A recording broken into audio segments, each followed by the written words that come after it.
اورحان غازی کی تاریخی فتوحات، لڑائیاں اور کارنامے۔ اپنے والد عثمان غازی کے دور حکومت میں اورحان کی فتوحات اور لڑائیاں۔ نمبر 1، بافیوس کی جنگ، جس میں اورحان غازی نے 18 سال کی چھوٹی عمر میں اپنے والد کے ماتحت جنگ میں شریک ہوئے۔ نمبر 2، بیمبوس کی جنگ۔ نمبر 3، کراچش قلعے کی فتح عثمان غازی کے حکم پر۔ نمبر 4، مودانیہ شہر کی فتح عثمان غازی کے حکم پر۔ نمبر 5، اردنس شہر کی فتح عثمان غازی کے حکم پر۔ نمبر 6، آغیازی قلعے کی فتح عثمان غازی کے حکم پر۔ نمبر 7، آگچا کوجا قلعے کی فتح عثمان غازی کے حکم پر۔ نمبر 8، یاولا شہر کی فتح عثمان غازی کے حکم پر۔ نمبر 9، بورسا شہر کی فتح عثمان غازی نے اس کا محاصرہ کیا۔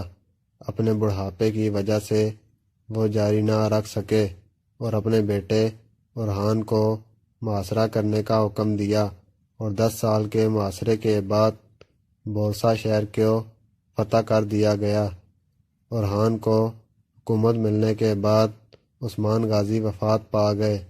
اورحان نیا ابھرتا ہوا شہزادہ اور عثمانی ریاست کا حکمران آقا بن گیا۔ اورحان نے فتح حاصل کرتے ہی اپنا دارالحکومت بورسا شہر میں منتقل کیا۔ نمبر 10، سبنگا شہر کی فتح۔ نمبر 11، اسکودر شہر کی فتح۔ اس فتح کے بعد بازنطینی شہنشاہ بہت خوفزدہ ہوا، کیوں نہ کہ شہنشاہ حویلی کی بالکنی میں کھڑا ہوتا تو وہ شہر کی دیواروں کے اوپر عثمانی پرچم کو لہرتا ہوا دیکھ سکتا تھا۔ پھر کارا خلیل پاشا نامی ایک وزیر نے علاء الدین پاشا کو ایک تجویز پیش کی کہ نوجوانوں کو جنگی قیدیوں سے لے کر انہیں جنگی اور دیگر خصوصی تعلیم دے کر ایک فوج بنائیں۔ علاء الدین پاشا نے یہ خیال اورحان غازی کے سامنے رکھا اور انہیں یہ خیال پسند آیا، اور 1330 میں فوری طور پر اس پر عمل درآمد کا حکم دیا اور ایک فوج بنائی گئی جس کا نام ینیچری رکھا۔ نمبر 12، نیکومیڈیا عظمت شہر کو 1333 میں 4 سال کے محاصرے کے بعد 1337 میں فتح کیا گیا۔ نمبر 13، انکرا شہر کی فتح 1354 میں۔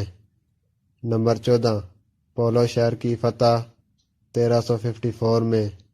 نمبر 15، گیلی پولی شہر کی فتح 1356 میں، جسے اورحان غازی کے بیٹے سلیمان پاشا نے فتح کیا۔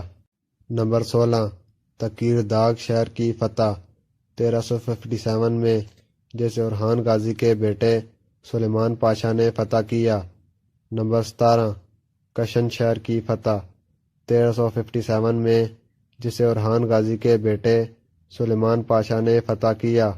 نمبر 18، گورالو شہر کی فتح 1357 میں، جسے اورحان غازی کے بیٹے سلیمان پاشا نے فتح کیا۔ نمبر 19، ملکر شہر کی فتح 1357 میں، جسے اورحان غازی کے بیٹے سلیمان پاشا نے فتح کیا۔ شکار کے دوران گھوڑے سے گرنے کے نتیجے میں اچانک انتقال کر گئے اور تخت شہزادہ مراد بن اورحان کے حصے میں آیا، جو بعد میں سلطان مراد بن گئے۔ 2 سال بعد 1360 میں عثمانیہ سلطنت کے دوسرے بڑے حکمران اورحان غازی 79 سال کی عمر میں انتقال کر گئے۔ کہا جاتا ہے کہ اپنے بیٹے سلیمان پاشا کے شدید غم کی وجہ سے ان کی موت ہو گئی۔ اورحان غازی سلطنت عثمانیہ کے حقیقی بانی اور اس کے عظیم ترین حکمرانوں میں سے ایک تھے۔ جہاں انہوں نے 34 سال حکومت کی، انہوں نے اپنی ریاست کو منظم کیا اور اسے ایک بڑی قوت بنایا۔